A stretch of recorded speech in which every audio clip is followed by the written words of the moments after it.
ኃይል ሆኗል። ከዛም በኋላ እንግዲህ ሀብቱን ንብረቱን በያቦቅ ወንዝ አሻግሮ ለብቻው ሲታገለው ቆየና እባክህ ልቀቀኝ አለው። አልለቅም አለ። ከእግዚአብሔር ጋር እየታገለ ነው። በዚህ ጊዜ ፋኑኤል ከፊቱም ነው።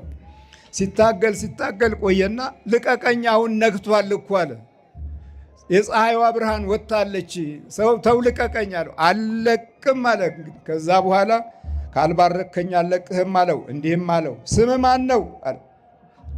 ስሜ ያዕቆብ እባላለሁ አለ። የወንድሙን ተረከዝ ጨብጦ የተወለድኩ እኔ ያዕቆብ እባላለሁ፣ እኔ አታላዩ እባላለሁ። በግብሩ ማታለል ነው ስራው። በረከት ሲፈልግ እያታለለ ነው የሚፈልገው። የእግዚአብሔርን ጊዜ ያገኘው ግን ከወንድሙ ሸሽቶ ድንጋይ ተንተርሶ የተደበቀ ጊዜ ነው እንጂ በማታለል ጊዜ በረከቱን አላገኝም።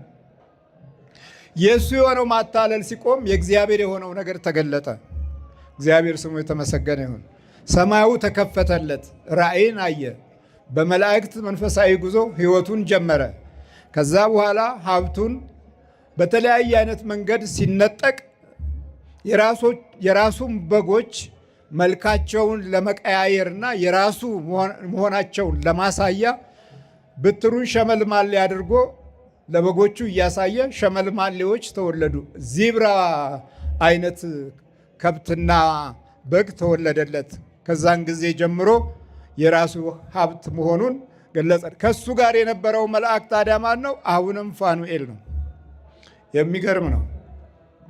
ሳይወለድ በፊት በመንፈስ ያዕቆብ ነበረ። ለምን?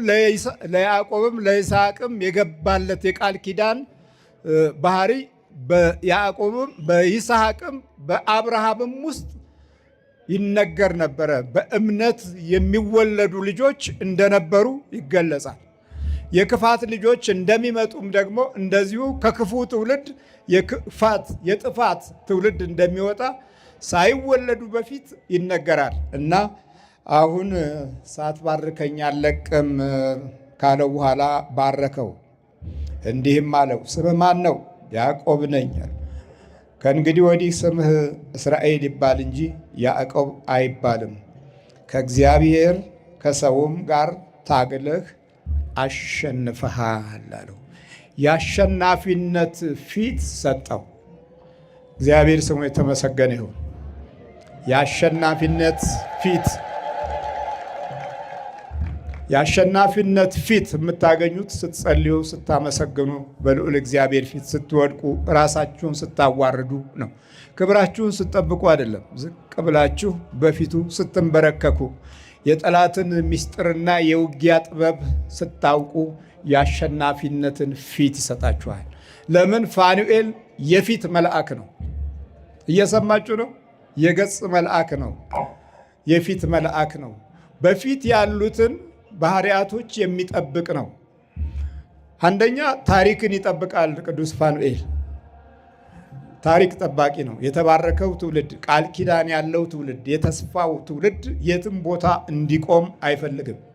ታሪክን ይጠብቃል። የታሪክ አቅጣጫዎች ግባቸው እስኪደርሱ ድረስ ኃይልና በረከት፣ ጸጋና ሞገስ ሆኖ ይጠብቃል። ከኋላም ከፊትም ይጠብቃል። እግዚአብሔርን በሚፈሩት ሰዎች ዙሪያ እግዚአብሔር መላእክት ይሰፍራል አይደል ያለው። የተአየን መልአከ እግዚአብሔር አውዶሙ ለእለ ይፈርህዎ ወያድኅኖሙ፣ ዙሪያቸውን የእግዚአብሔር መልአክ ይሰፍራል ያለው። ስለዚህ ታሪክን የሚጠብቅ ስለሆነ የያዕቆብን ታሪክ ሲጠብቅ እዚህ እናገኘዋለን። ከእንግዲህ ወዲህ እስራኤል ይባላል። ሰውንና እግዚአብሔርን አሸንፈሃል። እግዚአብሔር ለያዕቆብ ተሸነፈ፣ ያዕቆብ እግዚአብሔርን አሸነፈ። እንዴት አይነት ተአምር ነው! ያዕቆብም ስምህን ንገረኝ ብሎ ጠየቀው። እርሱም ስሜን ለምን ትጠይቃለህ አለው። በዚያም ስፍራ ባረከው። ያዕቆብም እግዚአብሔርን ፊት ለፊት አየሁ፣ ሰውነቴም ድና ቀረች ሲል የዛን ቦታ ስም ጵኒኤል ብሎ ጠራው ይላል። ቦታው በቅዱስ ፋኑኤል ተጠራ ማለት ነው። ጵኒኤል ማለት ፋኑኤል ማለት ነው። ተጠራ፣ በስሙ ተጠራ። እንግዲህ ተመልከቱ፣ የሰው ስምም አለ እዚህ ጋር ፋኑኤል፣ የአራት ሰዎች ስም አለ በቅዱስ ፋኑኤል የተጠራ።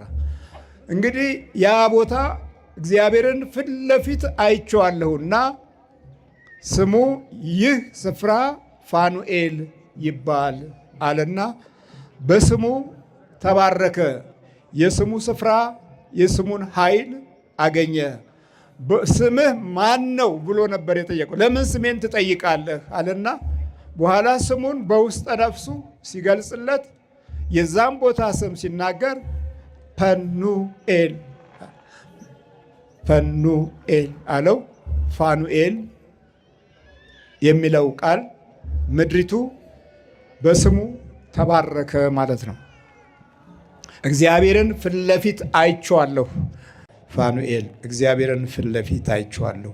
የእግዚአብሔርን ፊት የውክልና ኃይል ያገኘበት ስም፣ የሰዎች ፊቶች በመላእክት እና በመገለጥ የሚያሳድግ የራእይ ስም ፋኑኤል።